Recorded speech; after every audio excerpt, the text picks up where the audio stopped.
Hello my perfect family, कैसे हो आप सब लोग। आई होप कि आप सभी बहुत ही अच्छे होंगे। तो लास्ट वीडियो में हम लोगों ने बात की थी अपने इमल्सन्स के बारे में और हम लोगों ने देखा था टेस्ट फॉर आइडेंटिफिकेशन ऑफ इमल्सन्स को। तो आज की वीडियो में हम लोग बात करेंगे अपने इमल्सिफाइंग एजेंट्स के बारे में और उसके बाद हम लोग देखेंगे प्रिपरेशन ऑफ इमल्सन्स को और एट लास्ट में हम लोग बात करेंगे स्टेबिलिटी ऑफ इमल्सन्स के बारे में। यानी आज की वीडियो में हमारा इमल्सन टॉपिक पूरा खत्म हो जाएगा और नेक्स्ट वीडियो में हम लोग बात करेंगे अपने सस्पेंशंस के बारे में। तो आप लोग कॉपी और पेन लेके बैठ जाइए और हम लोग अपना आज का लेक्चर स्टार्ट करते हैं। तो सबसे पहले हम लोग बात करते हैं इमल्सिफाइंग एजेंट्स के बारे में। तो देखो यार, हमें पता है कि जो हमारा इमल्सन है वो किसका मिक्सचर होता है, ऑयल और वाटर का। अब ऑयल और वाटर यहाँ पे एक दूसरे में मिक्स तो होते नहीं है, तो यहाँ पे इमल्सन को तैयार करने के लिए हम लोग क्या करते हैं, इमल्सिफाइंग एजेंट्स का यूज करते हैं। अभी इमल्सिफाइंग एजेंट्स करते क्या है, देखो ये जो हमारा ऑयल और वाटर होता है ना, उन दोनों को आपस में मिक्स करने का काम करते हैं, ठीक है। यानी कि जैसे हमारे ये इमल्सन है और ये हमारा मान लो वाटर है और ये हमारा ऑयल है, तो हमारा इमल्सिफाइंग एजेंट यहाँ पे क्या करता है, ये इन दोनों को आपस में जो है मिक्स कर देता है, ठीक है। यहाँ पे हमें जो है एक जो है स्टेबल इमल्सन देखने को मिल जाता है। तो यहाँ पे आप लोग देख सकते हो कि emulsifying agents are those chemical compounds which reduces the interfacial tension. यानी कि देखो यहाँ पे इंटरफेशियल टेंशन क्या होता है, ये जो लेयर है ना, ये जो बीच वाली, इसी को हम लोग यहाँ पे इंटरफेशियल टेंशन कहते हैं। अब देखो ये यहाँ पे थोड़ा अलग टॉपिक है, बट यहाँ पे आप लोग थोड़ा शॉर्ट में समझो। अब यहाँ पे इमल्सिफाइंग एजेंट्स वर्क कैसे करता है, ये भी एक बहुत बड़ा टॉपिक है जिसको हम लोग को अपने आने वाले सेमेस्टर्स में स्टडी करना है। बट यहाँ पे आप लोग बस सिंपली समझो कि इमल्सिफाइंग एजेंट्स यहाँ पे जो बीच की लेयर है, यानी कि इन दोनों के बीच में ये वाली जो लेयर है, इसको यहाँ पे रिड्यूस कर देता है, यानी ख़त्म कर देता है। और उसके बाद यहाँ पे जो हमारा ऑयल और वाटर है उनको यहाँ पे मिक्सिबल कर देता है, यानी एक दूसरे में मिक्स हो जाते हैं और हमें एक स्टेबल इमल्सन देखने को मिल जाता है। अब यहाँ पे इमल्सिफाइंग एजेंट्स को हम लोग जो है इमल्सिफायर्स के नाम से भी जानते हैं और यहाँ पे हमारे बहुत सारे इमल्सिफाइंग एजेंट्स हम लोग जो है अपनी इमल्सन्स के प्रिपरेशन में यूज करते हैं। तो आप लोग यहाँ पे देख सकते हो, ये हमारा एक बेसिक क्लासिफिकेशन है, ठीक है। तो यहाँ पे हमें जो है लगभग मतलब कई सारे टाइप के इमल्सिफाइंग एजेंट्स देखने को मिलते हैं, जिसमें पहला हमारा नेचुरल है, ठीक है, फिर सेमी सिंथेटिक है, फिर सिंथेटिक है, इनऑर्गेनिक है और फिर यहाँ पे एल्कोहल्स या फिर इसी को हम लोग जो है ऑर्गेनिक इमल्सिफाइंग एजेंट्स भी कहते हैं। अब जो हमारा नेचुरल है तो इसमें भी हमारे दो सब टाइप हैं। जैसे पहला हमारा वेजिटेबल सोर्स, यानी कि जो हमें पेड़ पौधों से मिलता है, ठीक है, और दूसरा है एनिमल सोर्स, यानी कि जो हमें एनिमल्स वगैरह से मिलता है। तो वेजिटेबल सोर्स की बात करें तो यहाँ पे हमारा गम अकाशिया हो गया, ठीक है, अगर हो गया, ट्रैगोकॉन्थ हो गया, स्टार्च हो गया। और एनिमल सोर्स की बात करें तो यहाँ पे हमारा एगियाक हो गया और जिलेटिन हो गया। और इसी तरीके से यार आप लोग मतलब इसको पढ़ के समझ सकते हो, ठीक है। इसमें बेसिकली आप लोग को थोड़ा सा याद करना है, ठीक है, क्योंकि कभी कभी एग्जाम में पूछ ले जाते हैं कि मतलब आप इमल्सिफाइंग एजेंट्स के बारे में थोड़ा बताइए और कुछ एग्जांपल्स दीजिए। तो आप लोग थोड़ा मतलब इसको बेसिकली याद कर लेना। अब हम लोग बात करें यहाँ पे प्रॉपर्टीज ऑफ इमल्सिफाइंग एजेंट्स के बारे में। तो यहाँ पे देखो जो हमारा इमल्सिफाइंग एजेंट है तो वो यहाँ पे केमिकली स्टेबल होना चाहिए। अब देखो इमल्सिफाइंग एजेंट यहाँ पे क्या करता है, हमारे जो इमल्सन है उसमें ऑयल और वाटर को एक साथ मिक्स करके उसको एक स्टेबल इमल्सन बनाता है, ठीक है। तो यहाँ पे यार अगर ये खुद ही नहीं स्टेबल होगा तो हमारी इमल्सन को कैसे स्टेबल करेगा। तो यहाँ पे सबसे पहली बात तो ये खुद स्टेबल होना चाहिए, ठीक है। अब उसके बाद यहाँ पे देखो जैसे हमारा जो इमल्सन है तो उसमें और भी तो इंग्रेडिएंट्स होते हैं, जैसे हमारा ऑयल हो गया, वाटर हो गया, उसके अलावा कभी कभी हम लोग जो है प्रिजर्वेटिव्स और एंटी माइक्रोबियल एजेंट्स, यानी जो हमारे एक्सिपिएंट्स होते हैं, तो उनके साथ कंपैटिबल होना चाहिए। यानी ऐसा ना हो कि जो हमारा इमल्सिफाइंग एजेंट है वो यहाँ पे जाके हमारे इमल्सन्स के जो बाकी इंग्रेडिएंट्स हैं उनसे जाके रिएक्ट करने लग जाए, रिएक्शन वगैरह नहीं होनी चाहिए।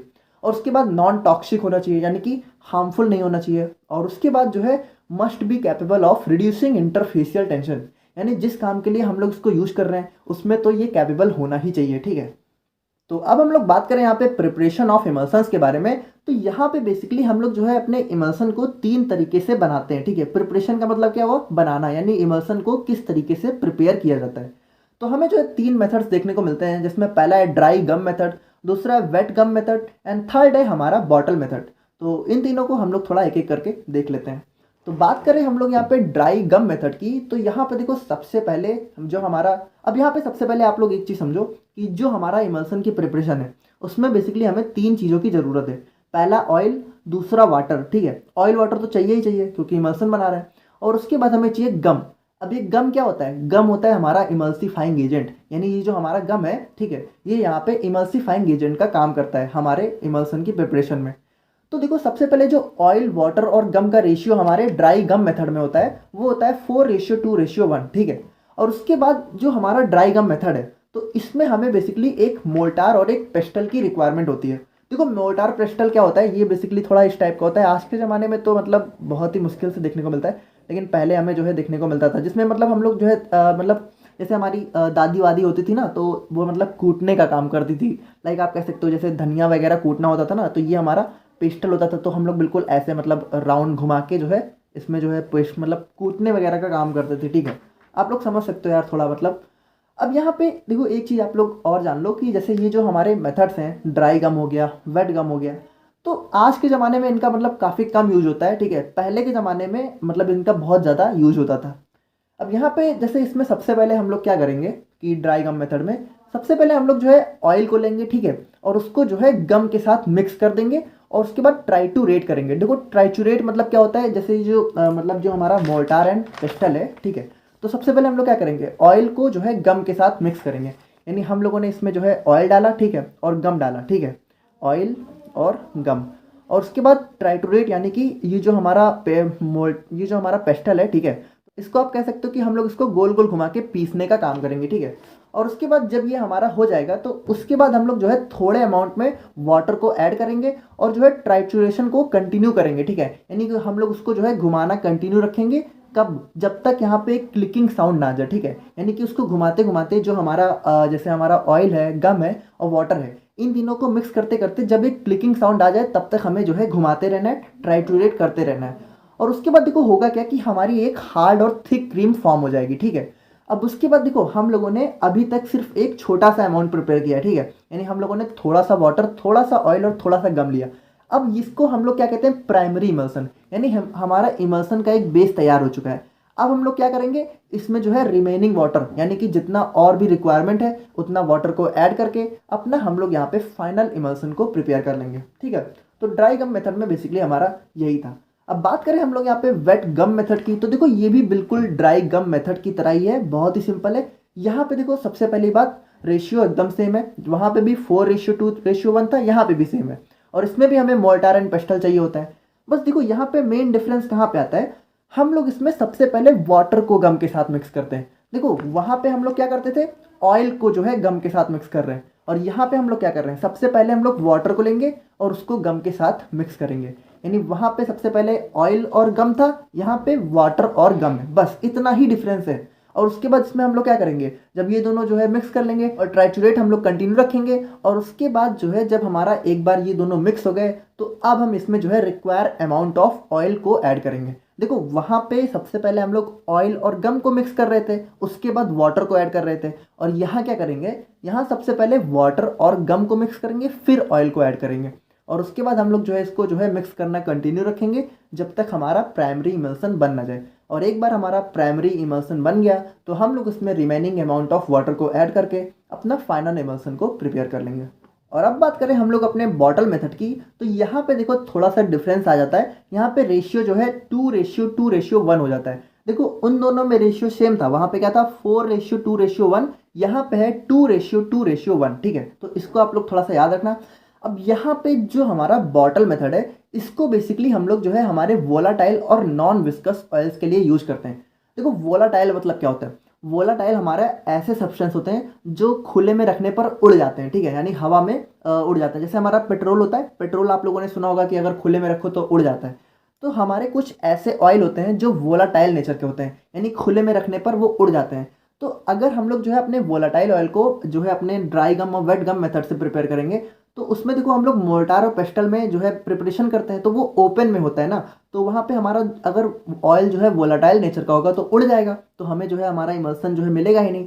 तो इसीलिए इसमें हम लोग जो है बॉटल मेथड का यूज़ करते हैं। अब बॉटल क्या होता है, बॉटल में हम लोग जो है इसको पैक कर देते हैं तो हमारा ऑयल जो है एटमॉस्फेयर में एक्सपोज नहीं होता है और उड़ने को नहीं पाता है। और जो हमारे नॉन विस्कस यानी कि जो बहुत ही पतले ऑयल होते हैं, विस्कस मतलब क्या होता है, गाढ़ापन, तो जो गाढ़े ऑयल्स होते हैं, ठीक है, तो उसको हम लोग यहाँ पे ड्राई गम और वेट गम से प्रिपेयर करते हैं। और जो थोड़े मतलब नॉन विस्कस होते हैं, बहुत ही ज़्यादा पतले होते हैं और वोलाटाइल नेचर के होते हैं, उसको हम लोग यहाँ पे बॉटल मेथड से प्रिपेयर करते हैं। अब यहाँ पे सबसे पहले हम लोग क्या करते हैं, देखो एक चीज़ आप लोग और समझो कि ये जो बॉटल मेथड है इसमें प्रोसीजर बिल्कुल ड्राई गम मेथड की तरह होता है, ठीक है। तो ड्राई गम मेथड में क्या होता है, ऑयल को हम लोग गम के साथ मिक्स करते हैं, तो इसमें भी वही चीज़ करते हैं। अब यहाँ पे देखो, यहाँ पे ट्राइचुरेशन नहीं होता है, यहाँ पे शेकन होता है, क्योंकि हम लोग बॉटल में कर रहे हैं तो बॉटल को हम लोग शेक करेंगे। तो यहाँ पे हम लोग जो है सबसे पहले ऑयल को गम के साथ मिक्स करेंगे, फिर शेक करते रहेंगे, और उसके बाद हम लोग अपने रिक्वायर्ड अमाउंट ऑफ वाटर को ऐड कर देंगे, यानी जितनी ज़रूरत है, और शेकिंग को कंटिन्यू रखेंगे जब तक हमारा प्राइमरी इमल्सन तैयार ना हो जाए। और एक बार हमारा प्राइमरी इमल्सन तैयार हो गया, फिर हम लोग उसमें रिमेनिंग क्वांटिटी ऑफ वाटर को ऐड करके अपना फाइनल इमल्सन को प्रिपेयर कर लेंगे। ठीक है, तो फाइनली हम लोग बात करें अपने लास्ट टॉपिक के बारे में, तो ये है हमारा स्टेबिलिटी ऑफ इमल्सन। अब देखो यहाँ पे स्टेबिलिटी ऑफ इमल्सन होता क्या है, बेसिकली यहाँ पे ये जो टॉपिक होता है ये होता है stability problem in emulsions and methods to overcome. ठीक है, तो यहाँ पे होता क्या है कि जो हमारा इमल्सन होता है, ठीक है, तो आप लोग को पता है कि वो किसका मिक्सचर होता है, ऑयल और वाटर का। अब देखो यहाँ पे जो हमारा इमल्सिफाइंग एजेंट होता है वो यहाँ पे ऑयल और वाटर को मिक्स तो कर देता है, लेकिन यार देखो क्या है कि अगर हम लोगों ने थोड़ी भी लापरवाही की, ठीक है, यानी हम लोगों ने थोड़ा भी ध्यान नहीं दिया, तो वो जो ऑयल और वाटर है वो फिर से अलग अलग हो जाते हैं। ठीक है, यानी उनमें हमें सेपरेशन वगैरह देखने को मिल जाता है, और हमारे इमल्सन में जो है स्टेबिलिटी प्रॉब्लम आ जाती है। देखो स्टेबल हमारा इमल्सन तभी तक रहेगा जब ऑयल और वाटर एक दूसरे में मिक्स रहेंगे। ठीक है, अगर हमारा इमल्सिफाइंग एजेंट उन दोनों को जब तक मिक्स रखता है तब तक हमारा इमल्सन जो है स्टेबल है, अच्छा है, काम करने लायक है। और अगर एक बार जो है वो स्टेबल नहीं रहा, यानी कि हमारा जो ऑयल और वाटर है वो अलग हो गया, तो हमारा जो इमल्सन है वो अनस्टेबल हो जाएगा, बेकार हो जाएगा। तो यहाँ पे हम लोग देखेंगे कि कौन कौन से रीजंस की वजह से हमारे इमल्सन में स्टेबिलिटी प्रॉब्लम देखने को मिलती है, यानी किन किन वजहों से हमारा इमल्सन जो है अनस्टेबल हो सकता है। और उसके बाद हम लोग बात करेंगे कि कैसे हम लोग इसको ओवरकम कर सकते हैं, यानी कैसे हम लोग जो है मतलब रोक सकते हैं अपने इमल्सन को अनस्टेबल होने से, या फिर बचा सकते हैं अपने इमल्सन को। ठीक है, तो यहाँ पे बेसिकली देखो 4 ऐसे रीजंस होते हैं जिनकी वजह से हमारा इमल्सन जो है अनस्टेबल हो जाता है, जिसमें पहला है क्रैकिंग है, सेकंड है क्रीमिंग, थर्ड है फेस इन्वर्जन, एंड फोर्थ है हमारा कोलेसेंस। तो इन चारों को हम लोग जो है एक एक करके थोड़ा समझ लेते हैं। तो सबसे पहले हम लोग बात करें यहाँ पे क्रैकिंग की, तो इसी को हम लोग यहाँ पे ब्रेकिंग के नाम से भी जानते हैं। और देखो यहाँ पे इसका नाम क्या है, क्रैकिंग। तो क्रैकिंग मतलब क्या होता है, क्रैक होना, यानी ब्रेक होना, यानी आप कह सकते हो कि अलग हो जाना। तो यहाँ पे देखो क्रैकिंग में होता क्या है कि जैसे इमल्सन्स की जो 2 लेयर होती हैं या फिर 2 फेस होते हैं, तो हम लोग को पता है कि इमल्सन में हमारे 2 फेस होते हैं। कौन कौन से होते हैं, डिस्पर्स्ड फेस और कॉन्टिन्यूअस फेस। डिस्पर्स्ड फेस क्या रहता है, जो कम अमाउंट में रहता है, कॉन्टिन्यूअस फेस जो ज़्यादा अमाउंट में रहता है। तो अगर किसी वजह से ये जो डिस्पर्स्ड फेस है और ये जो कॉन्टिन्यूअस फेस है, ठीक है, ये यहाँ पे अलग हो जाए, यानी सेपरेट हो जाए, तो हमारा जो इमल्सन है वो यहाँ पे क्रैक हो जाता है, यानी खराब हो जाता है और अलग हो जाता है, और इसकी वजह से हमारा जो इमल्सन है वो यहाँ पे बेकार हो जाता है। तो यहाँ पे आप लोग देख सकते हो कि जैसे ये हमारा एक इमल्सन है, यहाँ पे देखो ये जो ग्लोब्यूल्स हैं ये हमारा डिस्पर्स्ड फेस है, और ये जो मतलब आप लोग को दिख रहा है ये हमारा कॉन्टिन्यूअस फेस है। तो अगर कुछ ऐसे चेंजेस हो जाएं जिसकी वजह से ये जो ग्लोब्यूल्स हैं ये हमारा जो है अलग ही हो जाए, यानी आप लोग देख सकते हो यहाँ पे सेपरेट हो गया। यहाँ पे मान लो अगर ये ऑयल है मान लो, और ये हमारा वाटर है, तो ऑयल हमारा अलग हो गया, वाटर हमारा अलग हो गया, यानी दोनों सेपरेट हो गए, तो हमारा इमल्सन जो है अब किसी काम का ही नहीं रहा, बेकार हो गया। तो अब हमारा ये जो क्रैकिंग है ये किस वजह से देखने को मिल सकती है, तो अगर हम लोग जो है रॉन्ग इमल्सिफाइंग एजेंट, यानी कि अगर हम लोग सही इमल्सिफाइंग एजेंट का यूज नहीं करते हैं तो हमें ये क्रैकिंग वगैरह देखने को मिल सकती है। या फिर बात करें तो ग्रोथ ऑफ माइक्रो ऑर्गेनिज्म, यानी कि अगर हमारे इमल्सन में बैक्टीरिया वगैरह की ग्रोथ हो गई, ठीक है, तो उससे क्या होगा कि वो इमल्सिफाइंग एजेंट्स को ख़त्म कर देंगे। और अगर एक बार इमल्सिफाइंग एजेंट्स ही ख़त्म हो गया तो हमारा जो सेपरेशन है वो तो देखने को मिल ही जाएगा, क्योंकि ऑयल और वाटर मिक्स कैसे रहते हैं, with the help of emulsifying agent. तो अगर इमल्सिफाइंग एजेंट्स ही ख़त्म हो गया तो हमारा ऑयल और वाटर फिर से अलग हो जाएंगे और हमारा इमल्सन ख़राब हो जाएगा। और उसके बाद बात करें तो चेंज इन टेम्परेचर, यानी कि इमल्सन के लिए जो एक स्पेसिफाइड टेम्परेचर होता है, अगर वहाँ पे जो है इमल्सन का टेम्परेचर यहाँ पे चेंज हो गया, ठीक है, एटमॉस्फेयर का, तो उसकी वजह से भी हमारा जो इमल्सन है वो यहाँ पे सेपरेट हो सकता है और ख़राब हो सकता है। तो अब बात करें हम लोग यहाँ पे क्रीमिंग की, तो क्रीमिंग को हम लोग डिफाइन कर सकते हैं अपवर्ड और downward movement of dispersed phase, यानी कि जो हमारा इमल्सन होता है तो उसमें जो हमारी डिस्पर्स्ड फेस होती है तो वो यहाँ पे ग्लोब्यूल्स के फॉर्म में रहती है। तो देखो यहाँ पे देखो बेसिकली होता क्या है, जैसे हमारा ये इमल्सन है तो यहाँ पे ये हमारी डिस्पर्स्ड फेस है और ये हमारी ग्लोब्यूल्स के फॉर्म में है। तो क्रीमिंग, जहाँ पे क्रीमिंग में क्या होता है कि ये जो ग्लोब्यूल्स हैं ये यहाँ पे जो है इकट्ठा होकर हमारी जो इमल्सन है उसके ऊपरी लेयर पे जाके इकट्ठा हो जाते हैं, ठीक है, और इसको हम लोग यहाँ पे क्रीमिंग से डिफाइन कर सकते हैं। अब देखो ऐसा हो सकता है कि हो सकता है ये ऊपर जाए, या फिर ऐसा भी हो सकता है कि ये जो है नीचे आके इकट्ठा हो जाए। अब ये जो ऊपर और नीचे वाला सिस्टम है ये यहाँ पे डिपेंड करता है कि हमारा इमल्सन किस टाइप का है। तो यहाँ पे हमारा जो O/W यानी ऑयल इन वाटर इमल्सन होता है उसमें हमें जो है देखने को मिलती है अपवर्ड क्रीमिंग, और जो हमारा W/O इमल्सन होता है उसमें हमें डाउनवर्ड क्रीमिंग देखने को मिलती है। अब ऐसा क्यों होता है इसके बारे में भी हम लोग जो है देख लेते हैं। तो जैसा कि आप लोग यहाँ पे देख सकते हो कि जो हमारा O/W है यानी ऑयल इन वाटर इमल्सन है, इसमें हमारी अपवर्ड क्रीमिंग होती है, यानी कि जो हमारा डिस्पर्स्ड फेस है वो यहाँ पे ऊपर जाके जमा हो जाता है। और जो हमारा W/O इमल्सन होता है यानी वाटर इन ऑयल इमल्सन होता है, इसमें हमें डाउनवर्ड क्रीमिंग देखने को मिलती है। अब यहाँ पे आप लोग देखो समझो होता क्या है कि जैसे हमारा ये इमल्सन है, तो सबसे पहले हम लोग बात करते हैं O/W यानी ऑयल इन वाटर। तो ऑयल इन वाटर इमल्सन में क्या होगा, वाटर हमारा कॉन्टिन्यूअस फेस होगा यानी बहुत ज़्यादा अमाउंट में होगा, और ऑयल यहाँ पे ग्लोब्यूल्स के फॉर्म में होंगे। तो जैसे ये हमारा इमल्सन है और यहाँ पे ऑयल हमारे ग्लोब्यूल्स के फॉर्म में है। तो यहाँ पे आप लोग एक बात समझो कि अगर आप लोग को पता है तो बहुत अच्छी बात है, अगर नहीं पता है तो जान लो कि जो ऑयल होता है और वाटर होता है, ठीक है, तो इसमें हमारे ऑयल की डेंसिटी जो है कम होती है, ठीक है, लेस होती है, और वाटर की डेंसिटी जो है हाई होती है, ज़्यादा होती है। अब यहाँ पे जिसकी डेंसिटी ज़्यादा होती है वो यहाँ पे नीचे रहता है, और जिसकी डेंसिटी कम होती है वो यहाँ पे ऊपर रहता है। तो अगर ऑयल इन वाटर इमल्सन है तो हमारा ऑयल जो है डिस्पर्स्ड फेस के फॉर्म में होगा। तो यहाँ पे देखो ऑयल की डेंसिटी कम है ना, तो ये यहाँ पे क्या होगा, ये यहाँ पे ऊपर जाके इकट्ठा हो जाएगा, ठीक है, यानी ऑयल हमारा ऊपर पहुँच जाएगा, वाटर हमारा नीचे रहेगा। तो हमारा जो है ये डाउन अपवर्ड क्रीमिंग देखने को मिलेगी, ठीक है, अगर O/W इमल्सन है। और यहीं पे अगर हमारा इमल्सन W/O है, W/O, तो यानी कि ऑयल हमारा कॉन्टिन्यूअस फेस है, ठीक है, ये हमारा ऑयल है, और जो ग्लोब्यूल्स है वो हमारा वाटर है, ठीक है, वाटर ग्लोब्यूल्स है, ठीक है, वाटर इन ऑयल यानी वाटर जो है ऑयल में प्रेजेंट है। तो अब यहाँ पे देखो वाटर का डेंसिटी तो ज़्यादा है, ऑयल का कम है, तो ऑयल तो यहाँ पे ऐसे ही रहेगा, लेकिन ये जो ग्लोब्यूल्स हैं क्योंकि इनकी डेंसिटी ज़्यादा है, क्योंकि ये वाटर के ग्लोब्यूल्स हैं, तो ये यहाँ पे आके नीचे इकट्ठा हो जाएंगे, ठीक है, क्योंकि इनकी डेंसिटी यहाँ पे ज़्यादा है और हमें डाउनवर्ड क्रीमिंग देखने को मिलेगी। तो आई होप कि आप लोग यहाँ पे समझ गए होंगे।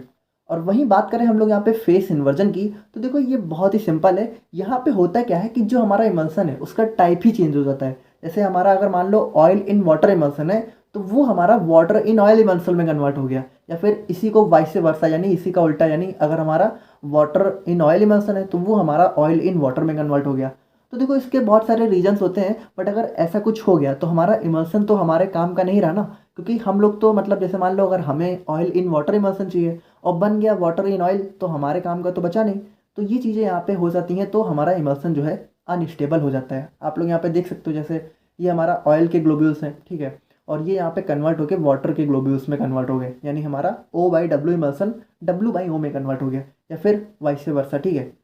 और वहीं बात करें हम लोग यहाँ पे कोएलेसेंस के बारे में, तो देखो यहाँ पे क्या होता है कि जो हमारे डिस्पर्स्ड फेस के ग्लोब्यूल्स होते हैं वो यहाँ पे आपस में मिलके एक बड़े ग्लोब्यूल्स के फॉर्म में कन्वर्ट हो जाते हैं। अब देखो बड़े ग्लोब्यूल्स के फॉर्म में कन्वर्ट होने से होगा क्या कि जैसे ये हमारे छोटे छोटे थे, अब अगर ये बड़े में कन्वर्ट हो गए तो अब इनका वेट यहाँ पे इंक्रीज हो जाएगा, और ये हमारे जो है डाउनवर्ड मोशन करने लगेंगे, और हमें वही क्रीमिंग और क्रैकिंग वगैरह की प्रॉब्लम देखने को मिल जाएगी, ठीक है। और उसकी वजह से क्या होगा, अल्टीमेटली हमारा इमल्सन जो है अनस्टेबल हो जाएगा।